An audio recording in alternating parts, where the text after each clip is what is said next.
시청자 여러분 안녕하십니까? 정오 브리핑을 시작합니다. 연방법원이 조지아주 낙태금지법 HB 481, 소위 심장박동법이라 불리는 법에 대한 위헌 판결을 내렸습니다.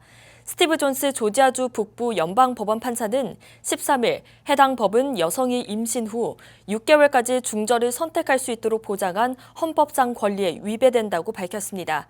주정부는 이번 판결에 대해 항소할 뜻을 내비쳤습니다. 조지아주의 HB 481 소위 심장박동법은 태아의 심장박동 소리가 들리는 임신 6주부터 강간이나 근친상간, 산모의 건강 문제 등을 제외한 모든 경우에 낙태를 전면 금지하고 있습니다. 해당 법은 2019년 통과 이후 올해 발효될 예정이었으나 미국 시민자유연맹 조지아 지부가 제기한 소송과 관련해 지난해 10월 존스 판사가 위헌 소지 판결을 내려 시행이 중지된 상태였습니다. 이번 판결로 조지아주는 심장박동법이 아닌 지난 2012년 제정된 임신 20주 이후 낙태금지법이 계속 효력을 갖게 됩니다. 월도미터의 오늘 오전 9시 24분 기준 미국 내 누적 확진 환자는 348만 97명, 누적 사망자는 13만 8,273명으로 집계됐습니다. 어제 하루 6만 5,488명의 신규 확진 환자가 보고됐고 465명의 신규 사망자가 추가로 집계됐습니다. 플로리다주의 신규 확진 환자가 12,624명 증가하면서 최다 신규 확진을 보였고 뒤이어 텍사스 9,156명, 캘리포니아 8,350명 순입니다. 미국 내 코로나19 신규 확진이 폭증하면서 최소 27개 주가 추가적인 경제 재개 계획을 중지한 가운데 일부 주는 다시 봉쇄에 들어가고 있습니다. 캘리포니아주는 어제인 13일 식당, 바, 영화관, 박물관 등의 영업장을 다시 봉쇄할 것이라고 발표했습니다. 또한 일부 카운티에서는 헬스장과 종교시설, 그리고 미용실도 봉쇄됩니다. 뉴멕시코주와 오리건주는 식당 내 식사 인원을 제한할 것으로 전해졌습니다. 뉴욕주엔 긴급 보건 명령이 내려졌습니다. 오늘부턴 뉴욕주에서 여행 제한 지역으로 정한 22개 주에서 여행객들에게 공항에서 개인정보와 여행 계획을 공유하도록 요구합니다. 협조에 불응할 경우 $2,000의 벌금과 소환장을 받게 됩니다. 앤드류 쿠오모 주지사는 여행 제한 대상 주들의 목록을 기존 8곳에서 22곳으로 확대했으며 해당 목록엔 플로리다, 텍사스, 캘리포니아, 조지아주 등이 속해 있습니다. 13일 오후 2시 50분 조지아주 보건당국에 따르면 조지아주 내 신규 확진 환자는 3,643명 늘었고 사망자는 25명 는 것으로 집계됐습니다. 주내 누적 확진 환자는 12만 569명, 누적 사망자는 3,026명입니다. 다음은 카운티별 집계입니다.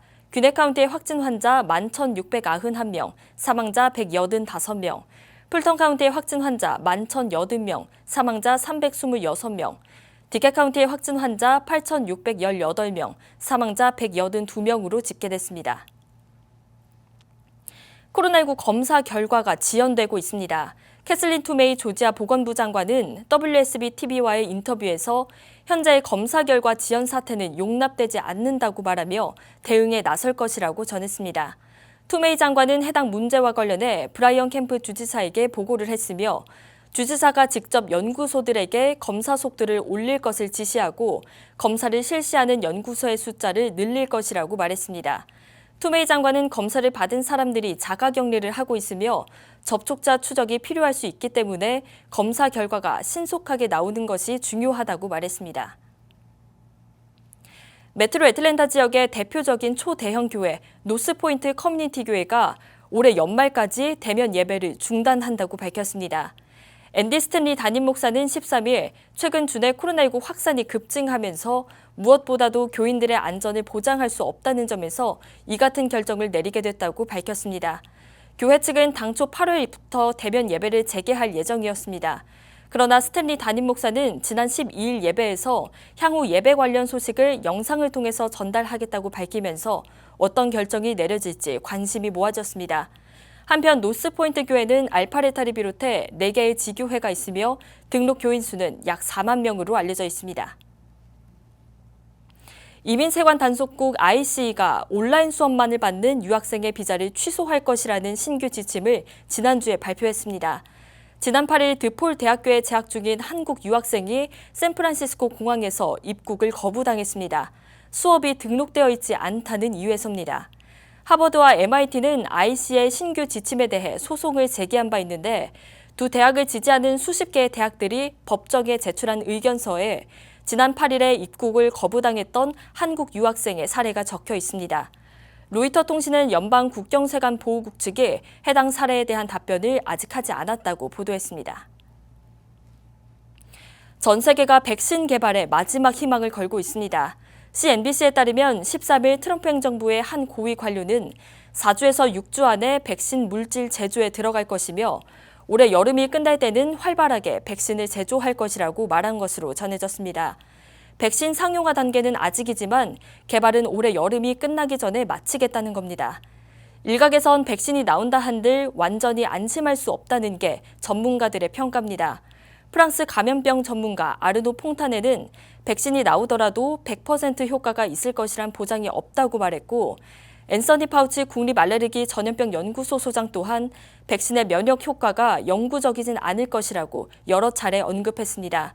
한편 정치 전문 매체 폴리티코는 마음이 급한 트럼프 행정부가 충분히 검증되지 않은 백신 후보 물질을 FDA에 승인하라고 압박할 가능성이 있다고 보도한 바 있습니다.